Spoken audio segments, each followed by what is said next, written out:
بسم اللہ الرحمن الرحیم۔ السلام علیکم پیارے دوستو، قیامت کی بڑی نشانیاں تسبیح کے دانوں کی طرح ہیں۔ جب تسبیح ٹوٹتی ہے تو دانے بکھر جاتے ہیں، یعنی قیامت کی بڑی نشانیاں بھی ایسے ہی تیزی سے نمودار ہوں گی جیسے تسبیح ٹوٹنے سے دانے اوپر نیچے تیزی سے گرتے ہیں۔ دوستو، قیامت کب آئے گی اس کا علم صرف اللہ کو ہے، اللہ کے علاوہ کوئی نہیں جانتا۔ البتہ اللہ رب العزت نے قیامت کی نشانیاں بیان فرمائی ہیں جو قیامت کے قریب ظہور پذیر ہوں گی، اور نبی کریم صلی اللہ علیہ وآلہ وسلم نے بھی ان نشانیوں کے بارے میں اپنی امت کو آگاہ فرمایا ہے۔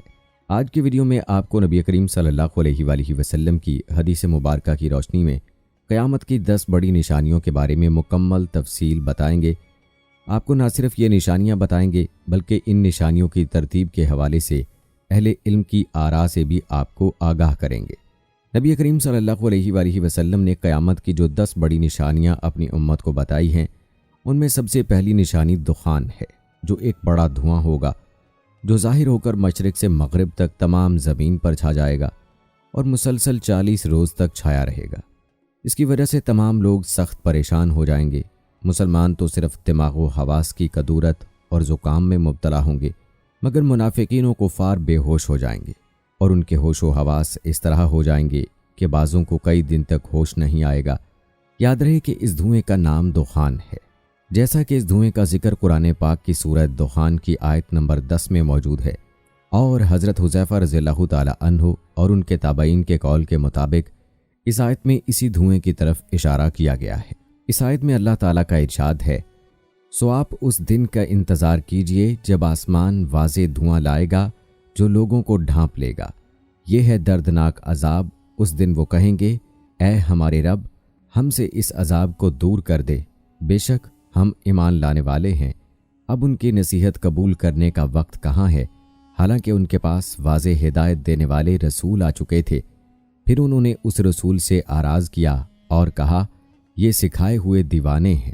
یاد رہے کہ اس آیت میں آسمان کے دھواں لانے سے مراد قرب قیامت میں دھوئیں کا ظاہر ہونا ہے۔ جیسا کہ قتادہ نے کہا، اس آیت کا معنی ہے، یا محمد صلی اللہ علیہ وآلہ وسلم، آپ ان کافروں کے ساتھ اس دن کا انتظار کیجئے جب آسمان پر واضح دھواں چھا جائے گا۔ پیارے دوستو، مذکورہ آیت میں دخان یعنی دھواں کے متعلق مفسرین کے مختلف اقوال ہیں۔ اس دھوئیں کی حقیقت کو جاننے کے لیے ان اقوال کا تذکرہ ضروری ہے۔ پہلا قول، جس کے بارے میں حضرت علی رضی اللہ تعالی عنہ، حضرت ابن عباس رضی اللہ تعالی عنہ، حضرت ابن عمر، حضرت ابو ہریرہ رضی اللہ تعالی عنہ اور زید بن علی، حسن اور ابن ابی ملیکہ وغیرہ فرماتے ہیں، دخان یعنی دھواں قیامت کی علامتوں میں سے ہے۔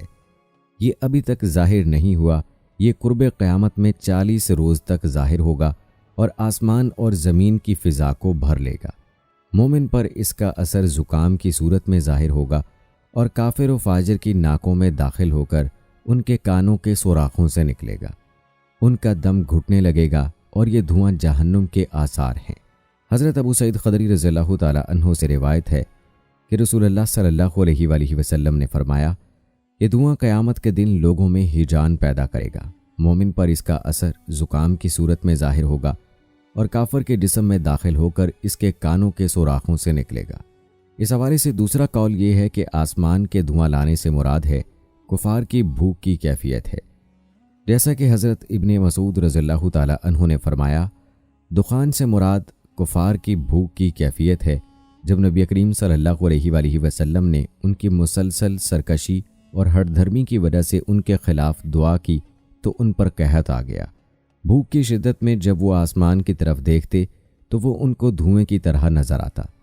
پھر اللہ تعالیٰ نے نبی کریم صلی اللہ علیہ وآلہ وسلم کی دعا سے ان سے وہ کیفیت دور کر دی۔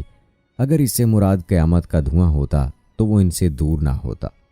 اسی طرح حضرت عبداللہ بن مسعود رضی اللہ تعالی عنہ بیان کرتے ہیں کہ یہ دھواں اس لیے ظاہر ہوا کہ قریش نے نبی کریم صلی اللہ علیہ وآلہ وسلم کی مسلسل نافرمانی کی، تو نبی کریم صلی اللہ علیہ وآلہ وسلم نے ان کے خلاف دعا کی کہ اے اللہ، ان پر ایسے قحط کے سال مسلط کر دے جس طرح حضرت یوسف علیہ السلام کے زمانے میں قحط آیا تھا۔ پھر ان پر قحط آ گیا اور ان پر سخت مصیبت آ گئی، حتیٰ کہ انہوں نے ہڈیاں کھا لیں۔ ان میں ایک شخص آسمان کی طرف دیکھتا تو اس کو آسمان دھوئیں کی طرح نظر آتا۔ پھر اللہ تعالیٰ نے سورہ دخان کی آیت نمبر 10 اور 11 نازل فرمائی، سو آپ اس دن کا انتظار کیجئے جب آسمان واضح دھواں لائے گا جو لوگوں کو ڈھانپ لے گا، یہ ہے دردناک عذاب۔ پھر رسول اللہ صلی اللہ علیہ وآلہ وسلم کے پاس یہ لوگ لائے گئے اور آپ صلی اللہ علیہ وآلہ وسلم سے کہا گیا، یا رسول اللہ صلی اللہ علیہ وآلہ وسلم، مضر کے لیے بارش کی دعا کیجئے، یہ لوگ ہلاک ہو رہے ہیں۔ آپ نے فرمایا، مضر کے لیے؟ تم تو بہت جری ہو۔ پھر آپ نے بارش کی دعا کی، بارش نازل ہو گئی۔ پھر سورہ دخان کی آیت نمبر 15 نازل ہوئی، بے شک تم کفر کی طرف لوٹنے والے ہو۔ پھر جب یہ بارش ہونے سے مطمئن ہو گئے تو پھر کفر کی طرف لوٹ گئے۔ پھر اللہ عز و جل نے آیت نمبر 16 نازل فرمائی، جس دن ہم بہت سخت گرفت کے ساتھ پکڑیں گے، بے شک ہم انتقام لینے والے ہیں۔ حضرت ابن مسعود رضی اللہ تعالی عنہ نے فرمایا، اس سے مراد یوم بدر کا انتقام ہے۔ پیارے دوستو، امام بخاری کی اس سلسلے میں ایک اور روایت یہ ہے، حضرت عبداللہ بن مسعود رضی اللہ تعالی عنہ بیان کرتے ہیں کہ نبی کریم صلی اللہ علیہ وآلہ وسلم نے یہ دیکھا کہ مشرکین آپ کے پیغام توحید سے آراز کر رہے ہیں، تو آپ نے ان کے خلاف دعا کی کہ اے اللہ، ان پر قحط کے ایسے سال مسلط کر دے جیسے حضرت یوسف علیہ السلام کے زمانے کے لوگوں پر قحط کے 7 سال مسلط کیے تھے۔ پھر ان پر قحط آ گیا، ان کے تمام کھیت جل گئے، حتیٰ کہ انہوں نے جانوروں کی کھالوں کو، مردہ جانوروں کو اور مردہ انسانوں کو کھا لیا۔ ان میں سے کوئی شخص آسمان کی طرف نظر اٹھا کر دیکھتا تو اسے بھوک کی شدت سے آسمان دھوئیں کی طرح دکھائی دیتا تھا۔ پھر آپ کے پاس ابو سفیان آیا اور کہنے لگا، یا محمد صلی اللہ علیہ وآلہ وسلم، آپ اللہ کی اطاعت کرنے اور صلہ رحم کا حکم دیتے ہیں اور آپ کی قوم قحط سے ہلاک ہو رہی ہے، آپ اللہ سبحانہ سے ان کے حق میں دعا کیجئے۔ تب یہ آیت نازل ہوئی، آسمان کو دھوئیں سے تعبیر کرنے کی توجیہ یہ بیان کی جاتی ہے کہ اس دھوئیں سے مراد یہ ہے کہ بھوک کی شدت سے آنکھوں کے آگے جو اندھیرا چھا جاتا ہے، اس اندھیرے کو دھوئیں سے تعبیر فرمایا ہے۔ اور ابن قتیبہ نے دھوئیں کی تفسیر میں یہ کہا ہے کہ قحط کے ایام میں بارش نہ ہونے کی وجہ سے زمین خشک ہو جاتی ہے اور گرد و غبار اڑنے کی وجہ سے فضا مٹیالی اور مقدر ہو جاتی ہے اور اندھیرا سا لگتا ہے، اس کو مجازاً دھوئیں سے تعبیر فرمایا ہے۔ دوسری وجہ یہ ہے کہ عرب کے لوگ جو شر پھیل جائے اس کو دھوئیں سے تعبیر کرتے ہیں۔ رہا سوال کہ کون سی روایت معتبر ہے، تو دوستو پہلی روایت کے مطابق آسمان کے دھواں لانے کا مطلب یہ ہے کہ قرب قیامت آسمان پر دھواں ظاہر ہوگا اور یہ قرب قیامت کی علامت ہے۔ اور دوسری روایت کے مطابق ایام قحط میں کفار کی بھوک کی کیفیت کو مجازاً دھوئیں سے تعبیر فرمایا ہے، اس لیے پہلی روایت رائج اور معتبر ہے کیونکہ وہ حقیقت پر محمول ہے اور دوسری مجاز پر۔ اس کے علاوہ پہلی روایت کو اس لیے بھی مانا جائے گا کہ پہلی روایت رسول اللہ صلی اللہ علیہ وآلہ وسلم کا ارشاد ہے اور متعدد صحابہ اور فقہاء تابعین کا نظریہ ہے، اور دوسری روایت صرف حضرت ابن مسعود رضی اللہ تعالی عنہ کا قول ہے۔ پیارے دوستو، یہ قیامت کی پہلی بڑی نشانی کے حوالے سے تفصیلی تذکرہ تھا۔ اب بات کرتے ہیں قیامت کی دوسری بڑی نشانی کی۔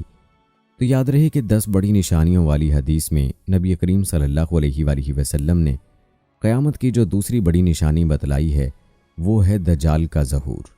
یاد رہے کہ دجال کے فتنے کو اس کائنات کا سب سے بڑا فتنہ بتایا گیا ہے، جیسا کہ نبی کریم صلی اللہ علیہ وآلہ وسلم کا فرمان ہے کہ اس دنیا میں دجال سے بڑا کوئی فتنہ نہیں ہوگا۔ تو آئیے دجال کے بارے میں آپ کو مکمل تفصیل بتاتے ہیں کہ دجال کی شکل و صورت کیسی ہوگی، دجال کے مکر کیا ہوں گے، وہ کہاں موجود ہے اور کہاں سے اس کا ظہور ہوگا اور اس کا قتل کون کرے گا۔ روایات میں آتا ہے دجال ایک نوجوان مرد ہوگا، وہ بھاری بھرکم جسم اور سرخ رنگت کا مالک ہوگا، عوام میں اس کا لقب مسیح ہوگا، وہ ایک آنکھ سے کانا ہوگا، اس کے بال چھوٹے اور گھنگریالے ہوں گے، سواری میں ایک بڑا گدھا ہوگا۔ اولاً اس کا ظہور ملک عراق و شام کے درمیان ہوگا جہاں نبوت و رسالت کا دعویٰ کرتا ہوگا، پھر وہاں سے اصفہان چلا جائے گا، یہاں اس کے ہمراہ 70,000 یہودی ہوں گے، یہیں سے خدائی کا دعویٰ کر کے چاروں طرف فساد برپا کرے گا اور زمین کے اکثر مقامات پر گشت کر کے لوگوں سے اپنے آپ کو خدا منوائے گا۔ دوستو کہتے ہیں کہ لوگوں کی آزمائش کے لیے خداوند کریم اس سے بڑے بڑے عجیب و غریب کام ظاہر کرائے گا۔ اس کی پیشانی پر لفظ کاف فے رے لکھا ہوگا، جس کی شناخت صرف اہل ایمان ہی کر سکیں گے۔ اس کے ساتھ ایک آگ ہوگی جس کو دوزخ سے تعبیر کرے گا، اور ایک باغ ہوگا جس کو جنت کہے گا۔ مخالفین کو آگ میں اور موافقین کو جنت میں ڈالے گا۔ اس کے پاس کھانے پینے کی چیزوں کا بہت بڑا ذخیرہ ہوگا، جس کو چاہے گا دے گا۔ جو فرقہ اس کا مخالف ہوگا تو اس سے اشیاء مذکورہ بند کر دے گا۔ اسی قسم کی بہت سی ایذائیں مسلمانوں کو پہنچائے گا، مگر خدا کے فضل سے اللہ کا ذکر اور تسبیح و تقدیس مسلمانوں کو کھانے پینے کا کام دے گی۔ دوستو، روایات کے مطابق اس کے ظاہر ہونے سے 2 سال پہلے قحط رہ چکا ہوگا، اور تیسرے سال دوران قحط ہی اس کا ظہور ہوگا۔ کہتے ہیں اس کے ساتھ جنت اور دوزخ بھی ہوگی، لیکن حقیقت میں وہ جنت دوزخ ہوگی اور دوزخ جنت ہوگی۔ تو جو شخص اس کی دوزخ میں ڈالا جائے، اسے چاہیے کہ سورہ کہف کی ابتدائی آیات پڑھے، تو وہ دوزخ اس کے لیے ایسا ہی باغ ہو جائے گی جیسے ابراہیم علیہ السلام پر ہوئی تھی۔ پیارے دوستو، روایات کے مطابق اس کا ایک فتنہ یہ بھی ہوگا کہ وہ ایک دیہاتی سے کہے گا کہ اگر میں تیرے ماں باپ کو زندہ کر دوں تو کیا مجھے تو خدا مانے گا؟ وہ کہے گا ہاں۔ تو شیطان اس کے ماں باپ کی صورت بنا کر آئیں گے اور اسے کہیں گے کہ بیٹا اس کی اطاعت کرو، یہ تیرا رب ہے۔ اور فرمایا ایک فتنہ دجال کا یہ ہے کہ ایک شخص کو مار کر اور چیر کر اس کے 2 ٹکڑے کر دے گا اور کہے گا دیکھو میں اس بندے کو اب ملاتا ہوں، تو کیا اس کے بعد بھی میرے علاوہ کوئی دوسرے خدا کو مانو گے؟ خدا تعالیٰ اس دجال کا فتنہ پورا کرنے کے لیے اسے دوبارہ زندہ کر دے گا۔ دجال اسے پوچھے گا تیرا رب کون ہے؟ تو وہ کہے گا کہ میرا رب اللہ ہے، اور تو خدا کا دشمن دجال ہے۔ خدا کی قسم، اب تو مجھے تیرے دجال ہونے کا پورا یقین ہو گیا ہے۔ اور دوستو، یہ بھی فرمایا کہ دجال کا ایک فتنہ یہ بھی ہوگا کہ دجال آسمان کو حکم دے گا تو میਂہ برسائے گا، اور زمین کو حکم دے گا تو وہ سبزہ اگائے گی، اور اس روز چرنے والے جانور خوب موٹے تازے ہوں گے، کوکھیں بھری ہوئی، تھن دودھ سے لبریز ہوں گے۔ سوائے مکہ معظمہ اور مدینہ منورہ کے کوئی خطہ زمین کا ایسا نہ ہوگا جہاں دجال نہ پہنچا ہوگا۔ مکہ اور مدینہ میں داخل ہوتے وقت فرشتے اس کو ننگی تلواروں سے روکیں گے۔ دجال کے بارے میں ایک تفصیلی روایت میں حضرت ابو امامہ رضی اللہ تعالی عنہ فرماتے ہیں کہ نبی کریم صلی اللہ علیہ وآلہ وسلم نے ہم کو خطبہ دیا اور ایک لمبی تقریر فرمائی۔ اس میں دجال کا حال بھی بیان کیا۔ آپ صلی اللہ علیہ وآلہ وسلم نے فرمایا، جب سے اللہ تعالیٰ نے اولاد آدم کو پیدا کیا ہے، اس وقت سے اب تک دجال کے فتنے سے بڑھ کر کوئی فتنہ پیدا نہیں فرمایا۔ تمام انبیاء اپنی امتوں کو دجال سے خوف دلاتے رہے ہیں، چونکہ تمام انبیاء علیہ السلام کے آخر میں ہوں اور تم بھی آخری امت ہو، اس لیے دجال تم ہی لوگوں میں پیدا ہوگا۔ اگر وہ میری زندگی میں ظاہر ہو جاتا تو میں تم سب کی جانب سے اس کا مقابلہ کرتا، لیکن چونکہ وہ میرے بعد ظاہر ہوگا، اس لیے ہر شخص اپنے نفس کی جانب سے اپنا بچاؤ کر لے گا، اللہ میری جانب سے اس کا محافظ ہوگا۔ اور مزید فرمایا، سنو، دجال شام و عراق کے مابین مقام خلا سے ہوگا اور اپنے دائیں بائیں ملکوں میں فساد پھیلائے گا۔ اے اللہ کے بندو، ایمان پر ثابت قدم رہنا۔ میں تم کو اس کی وہ حالت سناتا ہوں جو مجھ سے پہلے کسی نے بھی بیان نہیں کی۔ پہلے تو وہ نبوت کا دعویٰ کرے گا، تو پھر کہے گا میں خدا ہوں، نعوذ باللہ۔ تو مرنے سے پہلے خدا کو نہیں دیکھ سکتے، پھر دجال کیسے خدا ہوا؟ اس کے علاوہ وہ کانا ہوگا، تمہارا رب کانا نہیں۔ اس کی پیشانی پر کاف فے رے لکھا ہوگا، جسے ہر مومن عالم ہو یا جاہل سب پڑھ لیں گے۔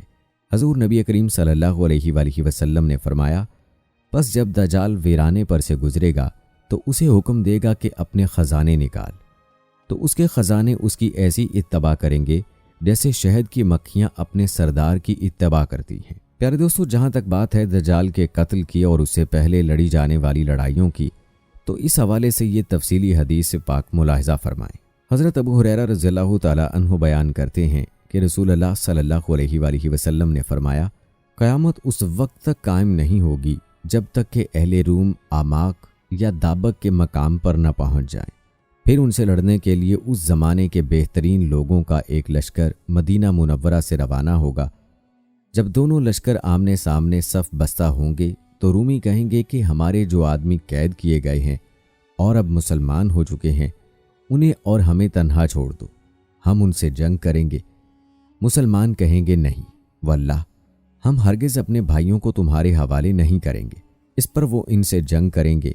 اب ایک تہائی مسلمان تو بھاگ کھڑے ہوں گے، جن کی توبہ اللہ تعالیٰ کبھی قبول نہیں کرے گا، یعنی انہیں توبہ کی توفیق ہی نہیں ہوگی۔ 1/3 مسلمان قتل ہو جائیں گے جو اللہ کے نزدیک افضل الشہداء یعنی بہترین شہید قرار پائیں گے، اور باقی 1/3 مسلمان فتح حاصل کر لیں گے، جس کے نتیجے میں یہ آئندہ ہر قسم کے فتنوں سے محفوظ و مامون ہو جائیں گے۔ اس کے بعد جلد ہی یہ لوگ قسطنطنیہ فتح کر لیں گے اور اپنی تلواریں زیتون کے درخت پر لٹکا کر ابھی یہ لوگ مال غنیمت تقسیم ہی کر رہے ہوں گے کہ شیطان ان میں چیخ کر یہ آواز لگائے گا کہ دجال تمہارے پیچھے تمہارے گھروں اور بستیوں میں گھس گیا ہے۔ یہ سنتے ہی یہ لشکر دجال کے مقابلے کے لیے قسطنطنیہ سے روانہ ہو جائے گا، لیکن یہ خبر غلط ہوگی۔ پھر جب یہ لوگ شام پہنچیں گے تو دجال واقعی نکل آئے گا۔ وہاں ابھی مسلمان جنگ کی تیاری اور صفیں درست کرنے ہی میں مشغول ہوں گے کہ نماز فجر کی اقامت ہو جائے گی، اور اس کے بعد عیسیٰ ابن مریم علیہ السلام نازل ہو جائیں گے اور مسلمانوں کے امیر کو ان کی امامت کا حکم فرمائیں گے۔ اللہ کا دشمن دجال عیسیٰ علیہ السلام کو دیکھتے ہی اس طرح پگھل جائے گا جیسے نمک پانی میں گھلتا ہے۔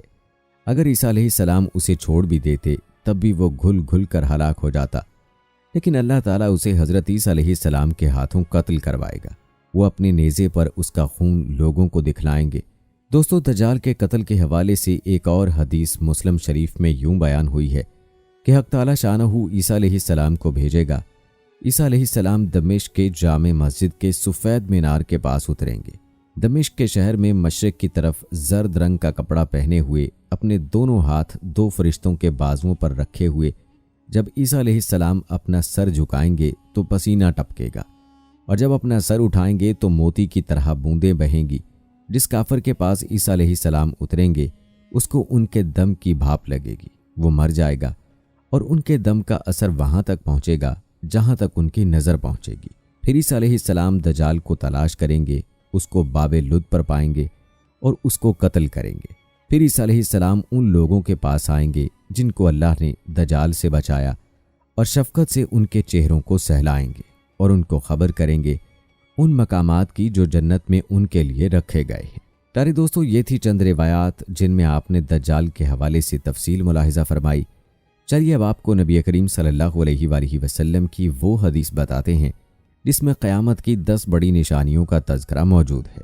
یہ 10 نشانیاں ملاحظہ فرمائیں، اس کے بعد ہر نشانی کی تفصیل بھی آپ کو بتائیں گے۔ پیارے دوستو، حضرت حذیفہ ابن اسید غفاری رضی اللہ تعالی عنہ کہتے ہیں کہ ایک دن ہم لوگ آپس میں قیامت کا ذکر کر رہے تھے کہ نبی کریم صلی اللہ علیہ وآلہ وسلم ہماری طرف آ نکلے اور پوچھا کہ تم لوگ کس چیز کا ذکر کر رہے ہو؟ صحابہ نے عرض کیا کہ ہم قیامت کا تذکرہ کر رہے ہیں۔